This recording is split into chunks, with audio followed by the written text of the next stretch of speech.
அட்சய திருதிய திருநாளில் இந்த மே மாதம் அவர்களுக்கு ஒரு வெற்றிகரமான மாதமாக என்பது தர்மபுரியில் நடந்த பொதுக்குழு கூட்டத்தில் விஜய பிரபாகரனை எல்லோரும் ஆவலுடன் எதிர்பார்த்த இளைஞரணி செயலாளராக அறிவித்திருக்கின்றார்.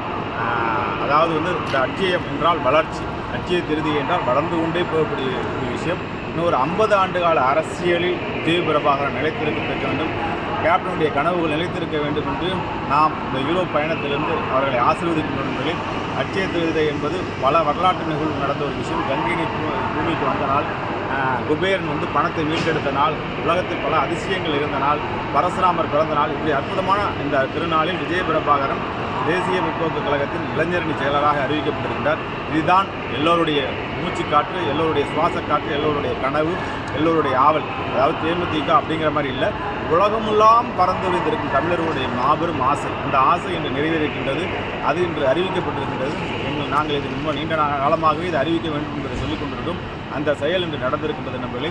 நம்முடைய அமிதாரா சேனல் சார்பாகவும் நம்ம அமிதாரா சேனலை அவளுடன் ரசித்து கொண்டிருக்கும் நண்பர்கள் சார்பாகவும் அனைவருக்குமே அட்சய திருதியை வாழ்த்துக்கள் தெரிவித்துக் கொண்டு, விஜய பிரபாகரனுக்கும் சண்முக பாண்டியனுக்கும் இந்த மே மாதம் அவருடைய படமும் ரிலீஸ் ஆகுது. விஜய பிரபாகரன் பதவியிலும் கட்சியிலும் புதிய பதவிக்கு வந்திருக்கின்றார். வெற்றி மேல் வெற்றி குறித்து பல்லாண்டு காலம், பல்லாயிரத்து ஆண்டு காலம் தமிழ் மக்களுக்கு நல்லதும் நல்ல செயலும் நல்லவர் லட்சியம் வெல்வது நிச்சயம் என்ற கோட்பாட்டுக்கேற்ப கேப்டனுடைய லட்சியத்தை நிறைவேற்ற விஜய பிரபாகரன் புறப்பட்டிருக்கின்றார். அந்த பயணம் வெற்றி பயணமாக அமைய